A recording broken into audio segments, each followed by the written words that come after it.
Bapa. Dalam nama Tuhan Yesus kami berdoa, semua yang siap mendengarkan firman Tuhan katakan amin. Shalom. Senang sekali kita bisa jumpa dengan keadaan yang baik dan sehat. Yuk, saya mengajak hari ini kita mau belajar firman Tuhan, bagaimana kita bisa tetap tenang di tengah badai kehidupan. Tetap tenang di tengah badai kehidupan. Nah, saudara yang Tuhan kasihi, firman Tuhan mari kita coba membaca di dalam Injil Markus pasal yang keempat.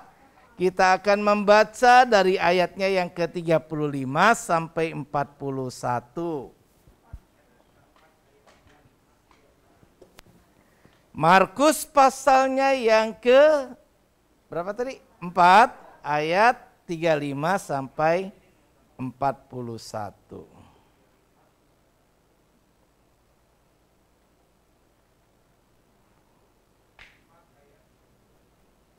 Tiga lima sampai 41 ya.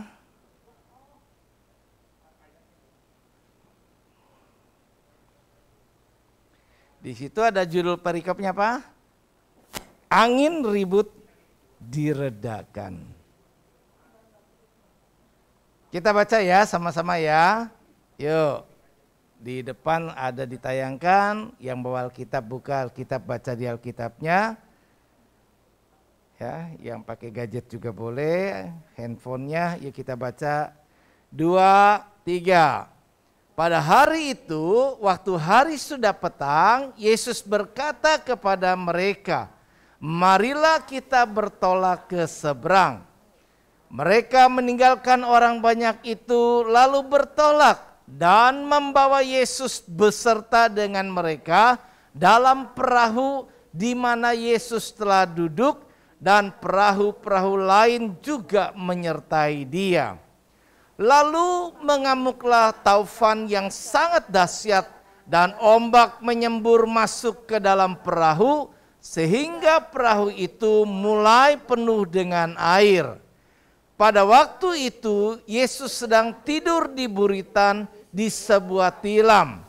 Maka murid-muridnya membangunkan dia dan berkata kepadanya, Guru, engkau tidak peduli kalau kita binasa? Ia pun bangun menghardik angin itu dan berkata kepada danau itu, diam, tenanglah. Lalu angin itu reda dan danau itu menjadi teduh sekali. Lalu ia berkata kepada mereka, mengapa kamu begitu takut?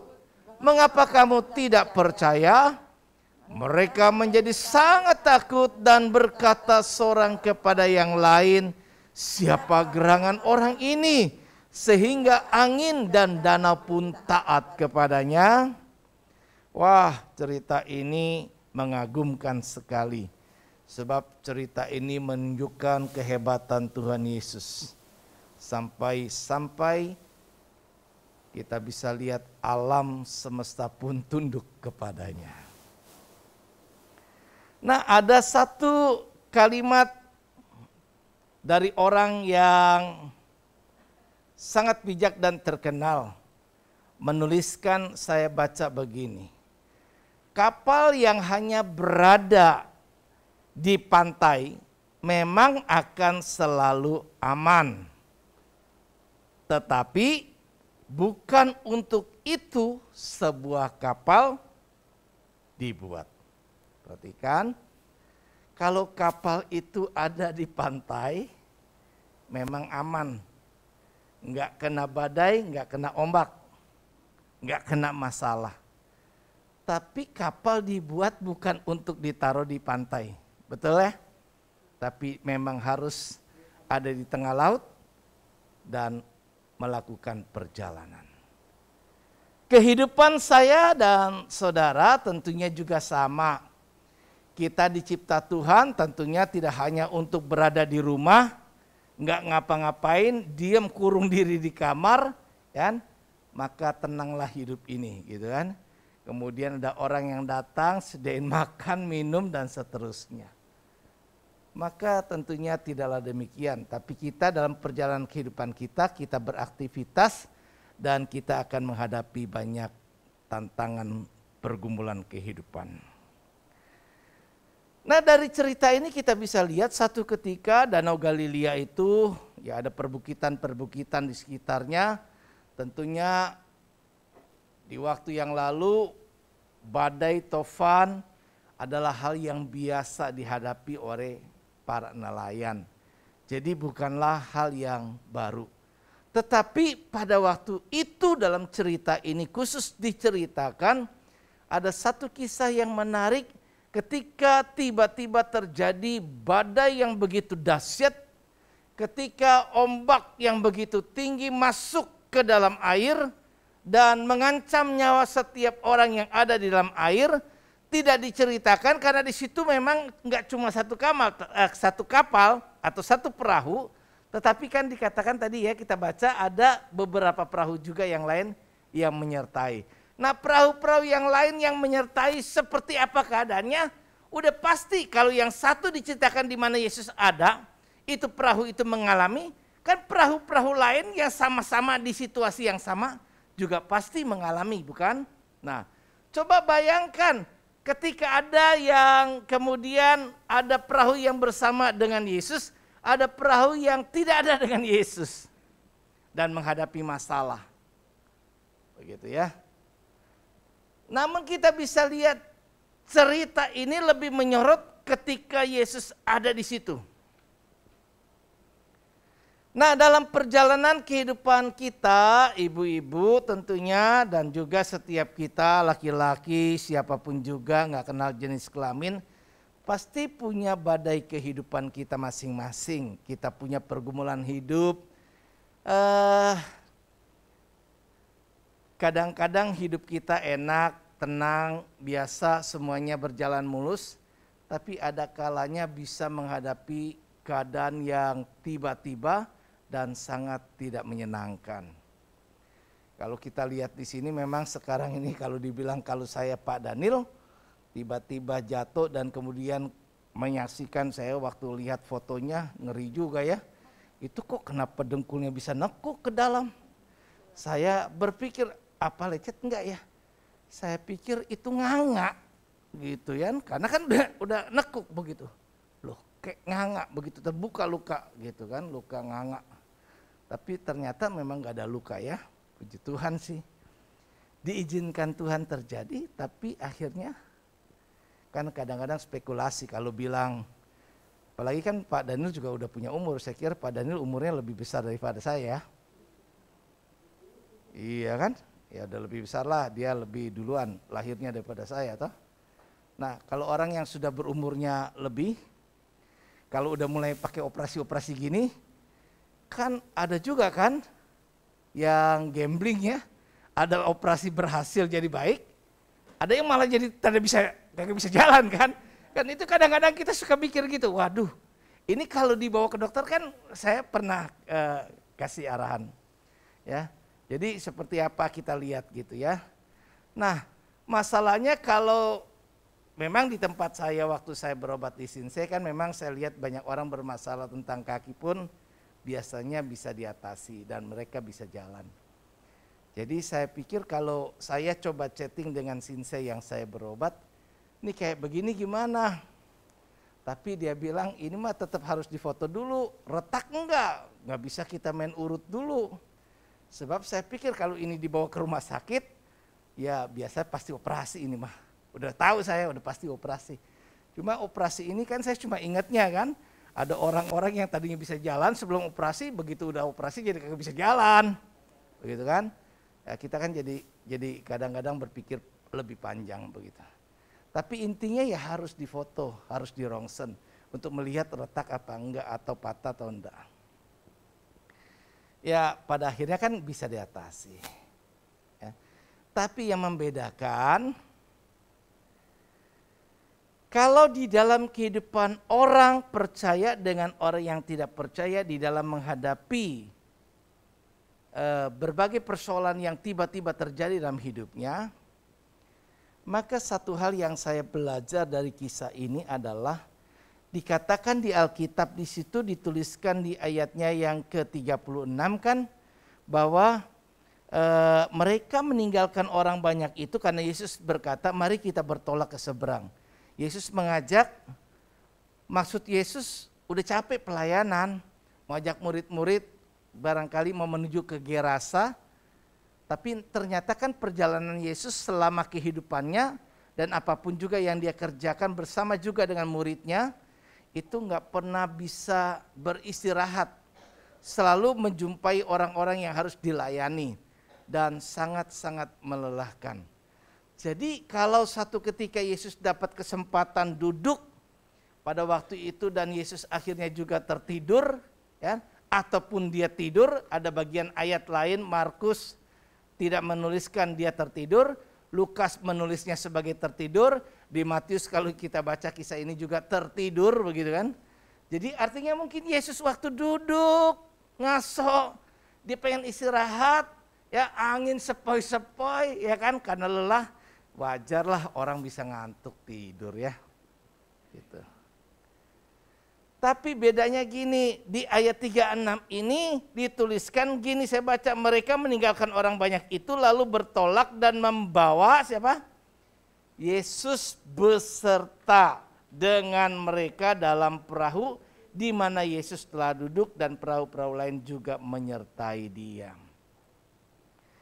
Yang lain walau tidak ada Yesus enggak jauh-jauh daripada Yesus yang ada. Jadi otomatis kita bisa lihat di sini rombongan konvoi yang terjadi pada waktu itu, mereka mengarungi danau Tiberias menuju ke Gerasa di seberang sana, maka tiba-tiba atau sekonyong-konyong ada angin taufan datang, tapi semua bisa diatasi. Karena apa? Karena menyertakan Yesus. Hal yang pertama perlu kita belajar, hidup kita ini pasti memang akan menghadapi badai kehidupan. Dan badai kehidupan itu pasti memang akan dihadapi setiap orang. Karena itu poin pertama belajar ya, sertakanlah Yesus dalam perjalanan kehidupanmu. Kalau di dalam perjalanan kehidupan saya ada banyak tantangan, ada banyak pergumulan, ibu-ibu juga demikian, dalam rumah tangga, dalam keluarga, ya bapak, pemuda dan lain sebagainya, setiap kita punya perjalanan kehidupan yang masih panjang ke depan. Maka hal yang pertama penting diingat, apapun juga situasi bisa kita hadapi, kita perlu sertakan Yesus dalam perjalanan kehidupan kita. Karena itu sebelum kita berangkat pergi kerja, biasakanlah dan dengan kesungguhan bukan karena terbiasa saja, bahwa kita butuh Yesus menyertai kita. Karena kalau Yesus menyertai kita, saat kita menghadapi berbagai tantangan di tengah perjalanan kita, maka kita punya Yesus di dalamnya. Sertakan Yesus, selama bersama Yesus maka segala perkara, segala badai kehidupan akan mampu kita atasi. Kan dikatakan juga bahwa segala perkara dapat kutanggung di dalam Dia yang memberi kekuatan kepada aku ya. Jadi itu, nah sekalipun walaupun Yesus kita sertakan bersama dengan kita, bukan berarti badai kehidupan tidak akan menimpa kita. Ya, kalau ada Yesus di dalam hidup kita, bukan berarti kita nggak pernah menjumpai masalah.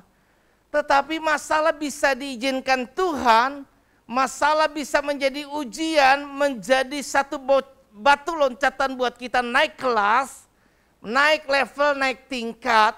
Tetapi selama kita sertakan Yesus, saat-saat kita menghadapi persoalan kehidupan kita di rumah tangga, di keluarga, di dalam pergaulan, di dalam masalah yang lain, bisnis, usaha kita, pekerjaan kita, pergaulan kita, maka kita percaya ketika ada Yesus, maka Yesus akan mampu menolong kita mengatasi segala perkara.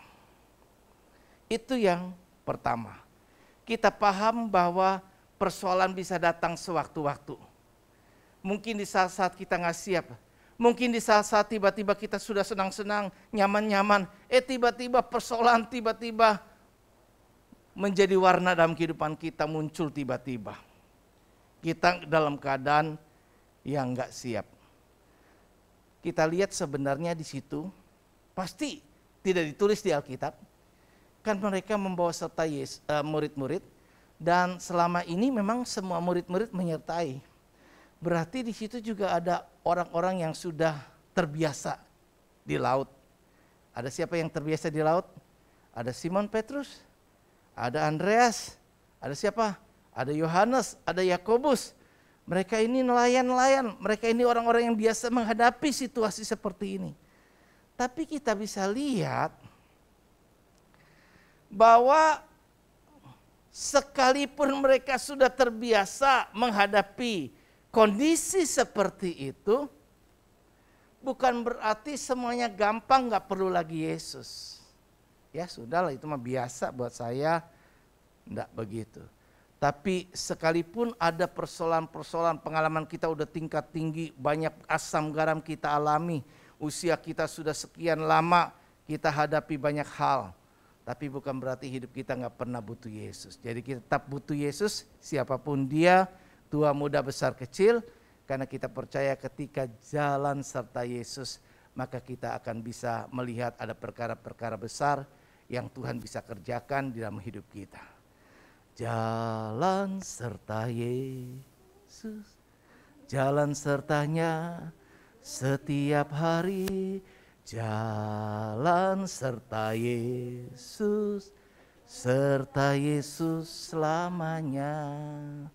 Kalau jalan serta Yesus, Yesus serta kita, ya seharusnya kita mampu bisa menjadi tetap tenang dalam menghadapi badai kehidupan. Itu sebabnya tema kita adalah tetap tenang di tengah badai kehidupan. Yang kedua kita belajar, tadi yang pertama ingat ya apa tadi poinnya? Sertakan Yesus dalam perjalanan kehidupan kita. Pastikan hari ini bahwa Yesus tetap ada bersama kita. Pastikan Yesus hari ini tetap menyertai kita.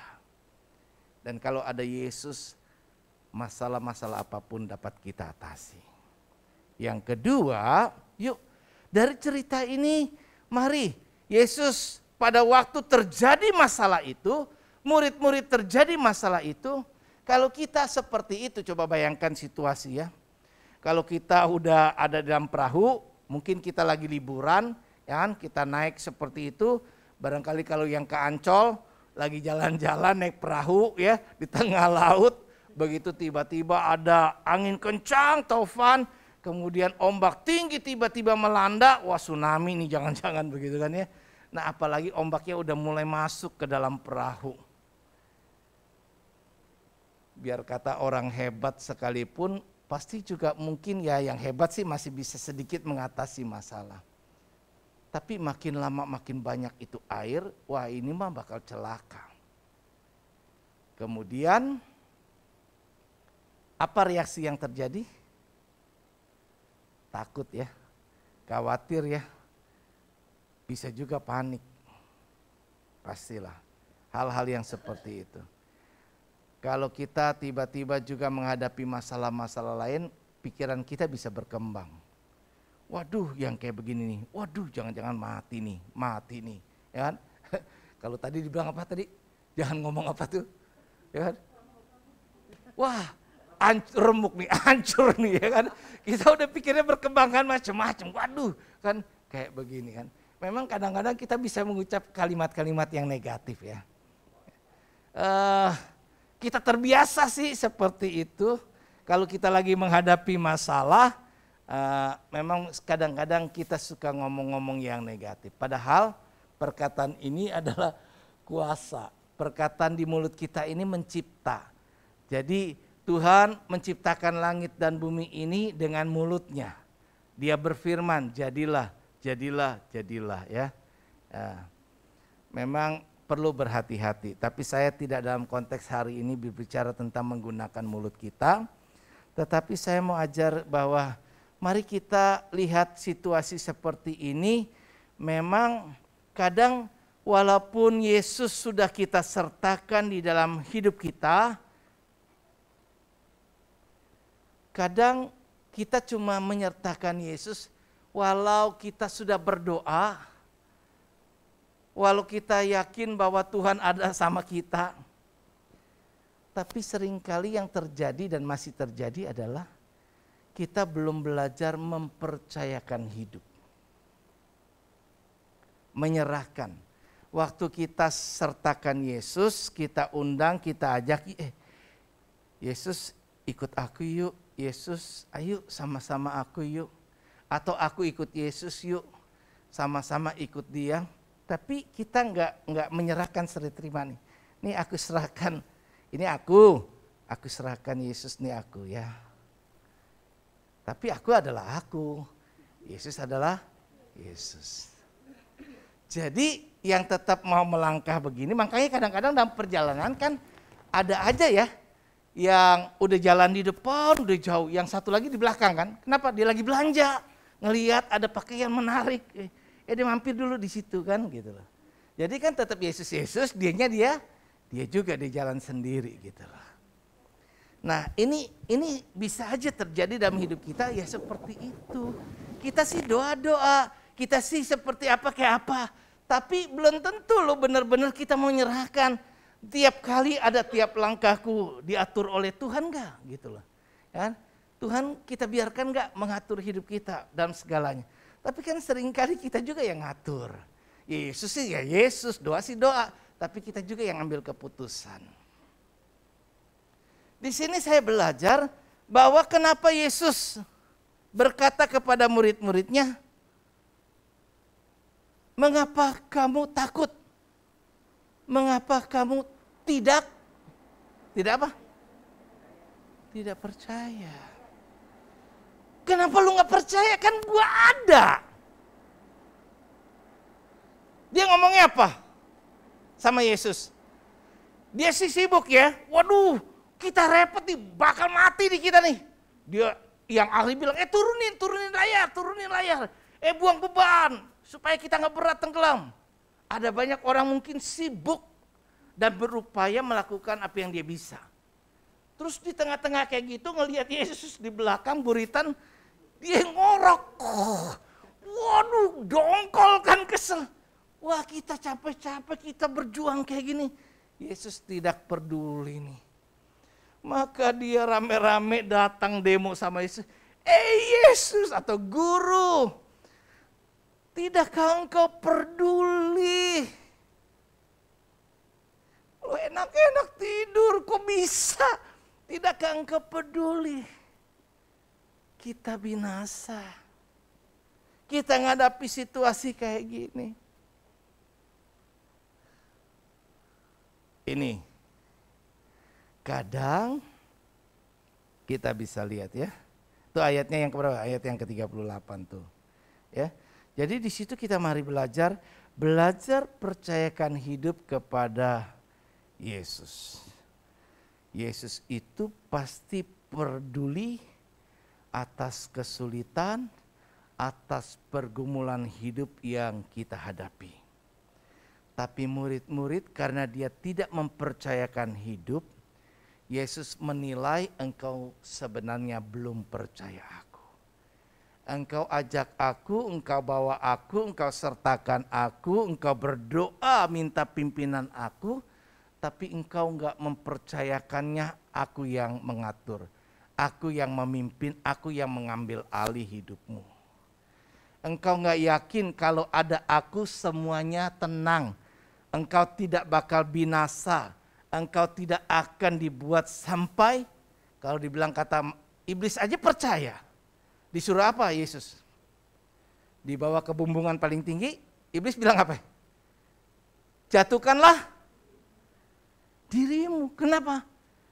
Nggak mungkin dibiarkan ada malaikat yang akan menatang engkau. Itu iblis aja percaya. Nggak mungkin dah lo model kayak Yesus gini, anak Allah. Akan dibiarkan Tuhan sampai jatuh tergeletak, petak, hancur pala pecah. Nggak mungkin, nggak mungkin. Nah, hidup kita dalam menghadapi apapun situasi paling sulit, percayakan Tuhan. Kalau kita percayakan baru kita bisa tenang. Kalau kita nggak percayakan, kita bisa panik, kita bisa takut, kita bisa khawatir dan melakukan persangkaan-persangkaan yang salah. Pikiran kita bisa negatif dan kita bisa nyangka, Yesus, engkau tidak peduli kepada kami. Kadang orang nih kalau udah nggak percaya sama pemimpin, dia suka pikir, wah pemimpin mah cuek, pemimpin nggak ini. Mungkin orang baca, saya nggak ada di grup, nggak komen-komen apa segala macam. Mungkin dia nggak peduli, wah gembalanya nggak pernah peduli. Tapi kan dia nggak tahu. Kalau saya pantau, dia kan nggak tahu. Kalau saya telepon pribadi, dia kan nggak tahu. Kalau saya langsung bertindak dan menghubungi dan mendoakannya, tanpa harus saya komen di grup. Begitu juga tuh Tuhan. Dia kan nggak tahu bahwa Tuhan lihat, Tuhan pantau. Maka apa yang terjadi atas Ayub, iblis tidak pernah bisa melakukan sesuatu kepada Ayub tanpa seizin Tuhan. Dan kalaupun Tuhan izinkan, Tuhan cuma bilang satu, engkau boleh buat apa aja tapi jangan sentuh nyawanya. Karena itu adalah hak aku. Jadi kita bisa lihat di sini, jadi orang yang sungguh-sungguh mempercayakan hidup kepada Tuhan, seharusnya kita tetap tenang. Kita bisa menghadapi badai kehidupan semuanya dengan tenang. Dan hanya dengan ketenanganlah maka kita akan bisa menyelesaikan setiap persoalan hidup. Tapi persoalan hidup yang ditangani dengan kepanikan menghasilkan satu hasil yang salah keliru.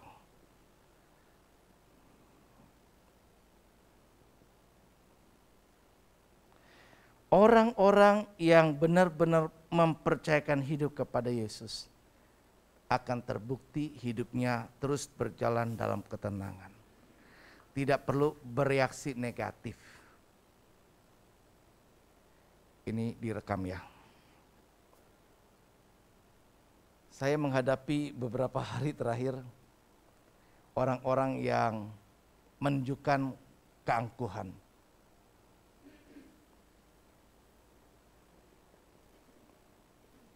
Gebrak meja, marah-marah sama saya.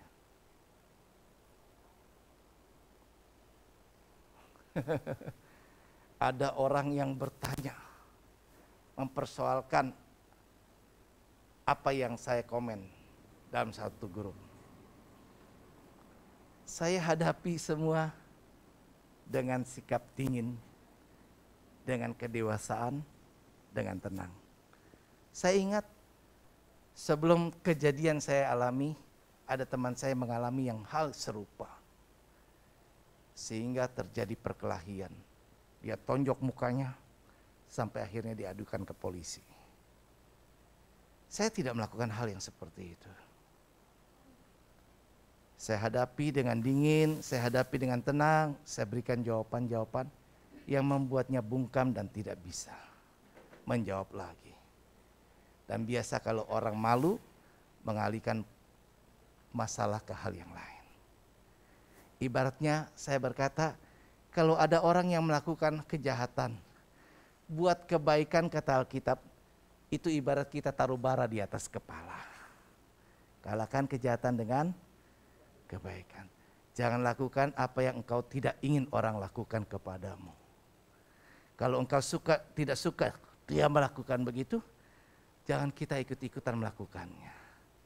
Tetap jadi anak Tuhan yang baik. Hadapi masalah. Cuma persoalannya karena salah sangka, salah duga, salah paham, enggak ngerti, dan lain sebagainya. Tapi kalau kita bisa jawab dengan tenang, kita bisa jelaskan, dia akan malu sendiri, sampai satu akhirnya berakhir dengan nawarin saya makan. Jadi kita hadapi semua orang-orang keras dengan kebaikan. Maka akhirnya dia bisa baik dengan kita. Bukan sebaliknya. Tapi kita bisa lihat di sini kan respon kita tiap-tiap kali bisa berbeda-beda.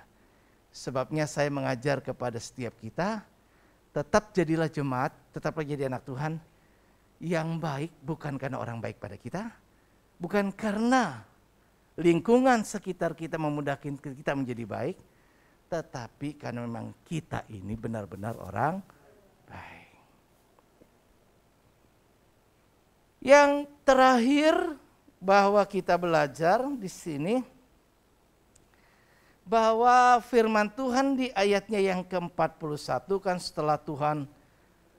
setelah dia sampaikan kepada Yesus, murid-murid itu, dan seketika Yesus bangun, dikatakan Alkitab, kemudian langsung bertindak mengatasi persoalan, diam dan tenanglah. Maka kita bisa lihat alam semesta pun tunduk kepadanya. Murid-murid itu terheran-heran, bingung, dan bertanya-tanya satu sama lain. Mungkin pakai keningnya melihat. Gitu kan. Tuh lihat tuh. Orang apakah dia ini? Wah. Mereka jadi takut. Takutnya di sini mungkin belum sampai pada tingkat ketakutan karena kekaguman. Kalau takutnya terjadi karena kita kagum, itu bagus. Memang orang yang kagum akan semakin takut akan Tuhan. Kenapa? Wow, dia dahsyat ya. Dia luar biasa ya. Tapi di sini saya masih melihat ketakutan ini terheran-heran. Kalau mungkin ada orang-orang kemudian menampilkan jati dirinya, saya begini, saya begini, saya begini. Begitu tahu kamu merasa diri lebih hebat dari dia, ternyata dia muncul dengan kehebatan lebih daripada kita. Kita diam, kita takut. Kenapa? Rupanya kita belum kenal siapa dia. Murid-murid Yesus dalam kisah di Alkitab, kita bisa lihat ada banyak kesalahpahaman terhadap Yesus. Kenapa? Karena pengenalannya terhadap Yesus masih cetek, masih dasar. Maka gak heran waktu Yesus ngomong tentang ragi orang Yahudi, ya, ragi orang Saduki, ya, ajaran-ajarannya, pengaruh-pengaruh mereka itu yang bisa membahayakan, maka dipikirnya nyinggung dia. Gara-gara kita lupa bawa roti. Orang-orang yang gak kenal suka bisa salah paham, bisa tersinggung, reaksinya negatif. Hati-hati. Jadi yang ketiga saya mau ajar bahwa yuk kita ambil dari peristiwa ini, kita perlu bertumbuh dalam pengenalan yang benar akan Tuhan. Bertumbuh dalam pengenalan yang benar akan Tuhan. Seberapa lama kita menjadi Kristen tidak menjamin kita sudah bertumbuh mengenal Tuhan dengan benar. Tapi yuk mari kita belajar sama-sama dalam perjalanan kerohanian kita iring Tuhan. Ibu-ibu juga demikian, Bapak dan setiap pemuda, setiap kita, mari kita belajar untuk semakin bertumbuh dalam pengenalan akan Tuhan yang benar, ya. Bahwa dengan begitu kita akan bisa tahu ternyata memang Ia adalah Tuhan yang berkuasa, yang berdaulat atas alam semesta. Baginya tidak ada hal yang mustahil, yang tidak dapat dilakukan. Karena itu saya terpatri di dalam diri iman saya bahwa Alkitab jelas menulis, kalau bagi Tuhan tidak ada yang mustahil itu biasa. Karena memang bagi Tuhan tidak ada yang mustahil, dia hebat. Tapi Tuhan tambahkan satu kalimat lagi, bagi orang yang percaya tidak ada yang. Jadi kunci mujizat, kunci terjadinya hal-hal yang luar biasa bukan karena Tuhannya hebat, tapi karena engkau percaya terhadap Tuhan yang hebat. Iman kita mendatangkan mujizat. Yuk dalam menghadapi persoalan badai kehidupan, kita kuatkan hati dan iman, kita tetap percaya teguh kepadanya, kita yakin bahwa kalau kita percaya penuh, maka kalau kita punya pilihan, saya percaya atau nggak percaya. Nggak percaya nggak mujizat datang, percaya mujizat datang. Jadi lebih baik yang positif, yang percaya. Masih lebih itu yang kita butuhkan gitu kan. Karena itu kita bertumbuh dalam pengenalan. Belajar ada kerinduan mau diajar, ada kerinduan mau belajar. Dengan begitu semakin kita akan kuat di dalam Tuhan ya. Kita akan bisa melihat bahwa kita tidak akan bisa lagi cuma menjadi Kristen yang bengong, terheran-heran, terkaget-kaget. Loh kok bisa ya? Loh kok bisa ya? Tapi kalau orang yang sudah kenal, dia mah tenang aja. Gue tahu memang dia bisa. Kita nggak perlu terheran-heran. Saya tahu dia memang bisa. Kok lu baru kali ini emang lu baru tahu? Gue mau udah dari tahu, udah dari dulu. Dia memang bisa, mampu. Maka saya mah tenang aja. Kan reaksinya beda kan? Gitu kan? Jadi nggak terheran-heran, nggak termangu-mangu, nggak bertanya-tanya. Orang apakah dia ini? Siapa gerangan dia? Sehingga angin pun dan danau pun bisa takluk kepadanya. Murid lu levelnya, apalagi kita yang belum. Yuk kita belajar makin dalam, makin dalam. Lebih dalam lagi, lebih dalam lagi, lebih dalam lagi. Dengan kita lebih dalam lagi, akan semakin mengerti, maka iman kita akan kuat. Dan nanti dalam menghadapi banyak tantangan. Pernah dapat WA belum lama ini? Pesawat, saya nggak sebut namanya, yang terpaksa minta emergency landing, mendarat darurat. Perjalanan dari Surabaya mau ke Makassar. Baru 15 menit landing, take off, naik, kan? Pilotnya mengalami gangguan kesehatan. Bayangkan pilot yang mengemudikan kalau kayak gitu. Yang di bagian belakang mungkin nggak tahu gejala-gejalanya. Yang di depan, duduk depan, tahu nih gelagat-gelagat yang terjadi. Kita lihat videonya, ada yang pakai mungkin dari Katolik, Rosario, ya kan? Berdoa. Pertaruhan nyawa. Kalau kita ada di situ, bagaimana menghadapinya? Matilah. Apes banget gua pergi begini mah.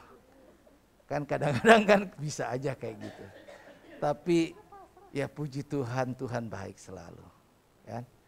Dalam situasi seperti itu pun akhirnya kita dapat berita baik bahwa ternyata semuanya selamat. Saya percaya ya kan, bahwa kita butuh tetap perlindungan Tuhan dalam situasi yang semakin keras, semakin tidak menyenangkan akhir-akhir ke depan ini. Ya, perhatikan sekali lagi krisisnya, ibu-ibu apalagi akan berasa harga-harga naik. Sepintas saya dapat lagi belas. Wah, harga sayuran mulai naik. Kan? Waduh, uang belanja mulai susah dan seterusnya. Tapi sekali lagi semua tantangan ke depan yang bakal terjadi lebih dan lebih lagi. Sertakan Yesus satu, ya. Percayakan hidup kepada Yesus. Kedua, yang ketiga tadi, ya, kenal Tuhan lebih dalam lagi. Bertumbuh dalam pengenalan yang benar akan Tuhan. Kalau tiga hal ini, itu yang kita kerjakan, maka kita mempersiapkan diri menghadapi banyak hal yang lebih besar daripada yang mungkin tidak kita bisa prediksi hari ini. Yuk kita bangkit diri, kita mengangkat satu lagu pujian. Lingkupiku.